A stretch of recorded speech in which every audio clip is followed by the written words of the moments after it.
Joining me in the studio, Afua Hagan, TalkTV commentator. Good to see Afua, and live from LA, journalist Kinsey Schofield, host of the To Die For Daily podcast. We might go to Kinsey first, just to see what the view is from across the pond before we come back home to Afua, see what she says. Kinsey, my gosh, this one is so controversial because we can all remember it. That's the thing. That's right. Hi, Vanessa. Hi, Hi. Afua. Good to see you both. I was honestly startled, shocked, very emotional throughout these 4 episodes. And we forget every time, but you turn the show on after you haven't seen it for a year and you realize how voyeuristic it feels and how real everything feels. And because we know these characters, it's almost magnified, 10 times. I was really emotional while watching it. And I hurt for everybody, especially King Charles. So I thought that it was beautiful. It was moving, but obviously very heavy season of The Crown, this part 1. Did you feel that there was something irresponsible about it, something unnecessarily prurient about it, given that so many of the key figures are not figures, they're human beings, and they are alive, and they will have to live with the fallout of it, and they will have to live with the knowledge that so many people seem to mistake The Crown for a documentary. They think it's a historical documentary. They seem to believe that the characters said exactly that in exactly that place, and because it's so beautifully done, that the outfits are the same, the clothes, the locations, it gives it that tremendous kind of credibility, when really it's fiction. It's as fictional as any other fictional play.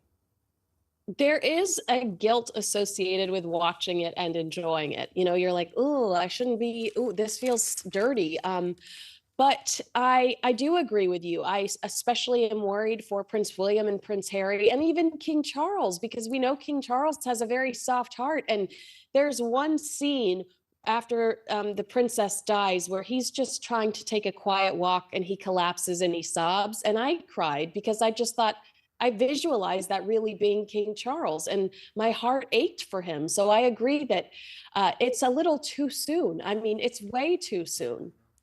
Let's see whether Afia agrees. Well, what's your take on it? I actually do agree with Kinsey in the sense that it did feel quite voyeuristic to be watching it. Look, we all know what happens, but I did feel a sense of trepidation, of guilt. It is a very emotional 4 episodes in there. I think the way that Prince Charles, as he was as the Times predicted, was actually very kind to him. I think Imelda Staunton as the Queen, she didn't quite bring sort of the twinkle and the sparkle to her that I think Queen Elizabeth II had. She came across as very cold, I think, and at times uncaring. I think Elizabeth Debicki as Princess Diana is absolutely incredible, and marrying that with what you said, the realness of the outfits, the recreation of the outfits that she wore, whether she was in Saint-Tropez with Dodi Al-Fayed or whether it was that last outfit she wore on the night that she died. They've absolutely nailed all those little nuances. And so you do find yourself sitting there, you're watching it and you're thinking to yourself, oh my gosh, how can you get away with saying that? And how can you get away with depicting that? But actually, it's a drama. Yes. It is fiction. It's a dramatization based on real events. And we have to always remind ourselves of that when we are watching it. But you do get sucked in. It was very emotional, but I did feel kind of voyeuristic watching these 4 episodes. And Kinsey, we don't know, nobody knows really, what Diana felt for Dodi Fayed and what he felt for her, how much he was manipulated by his father, how little he was manipulated by his father, what he hoped to get out of it, how genuine he was, how genuine she was. Nobody knows that except for them, and they'll never be able to tell us. And yet, when you watch it, you feel as though you have insight into every intimate conversation. You feel as though you know exactly what motivated him and her, what the basis for the relationship was, only we don't really. Yeah, it adds to the hurt to make Diana so distressed during the last day of her life, desperate to get back to her boys. It adds to the hurt. And why do that? And I know, I've read in several books that Diana was anxious to get back to the boys, but this uncertainty, this, I don't know what I'm doing here. Why am I in this position?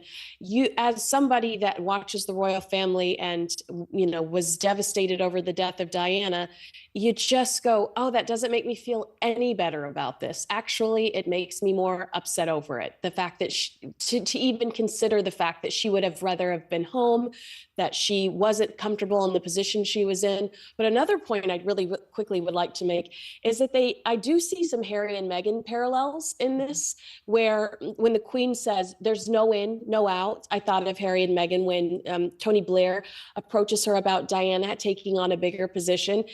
And then when Dodi and Diana are talking about California. So I do wonder if Harry will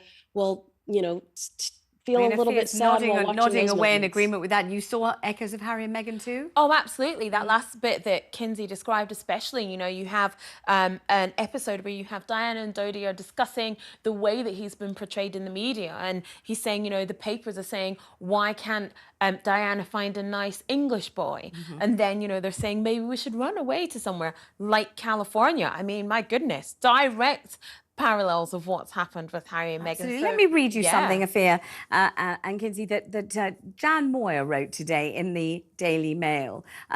She says, she talks about the Crown, and she says, the royal family are among the most closely observed people on the planet. But when the Crown can go no further than skin deep, when the flesh beneath is unavailable for examination, they just dig in and make it all up, not caring who they might wound. Do you think that's fair? I don't think that's fair, because we always have to remember, like I said, it is a dramatization, it is fiction. Yes, it's based on real events, and these real events, were 25, 26 years ago. It is very close to home, and I understand that. But, we have to always remember that it's a drama. And, yes, these two key characters, Dodi and Diana, are not here to fill in those blanks. And that's what these elements do. And people will find it uncomfortable. But always remember that it's not real. Kinsey, do you think people should watch it? I mean, did you enjoy it ultimately? I think it's quality television. I think it's absolutely beautifully done. And if you are a fan of the royal family, and if you are really a fan of the Diana and Charles era, it's masterful. Do I think it's hurtful to the people that are alive? Absolutely. But I do think that it's beautiful television. Do you agree, Afua? You would definitely watch it? Yeah, definitely. I mean, there's high production values. There's great performances there, especially from Dominic West, Elizabeth Debicki. So well worth the watch. Thank you both very much indeed. Very sadly, we've come to the end of the show now. Thank you so much for tuning in. Do join me at the same time tomorrow. That's 4 p.m.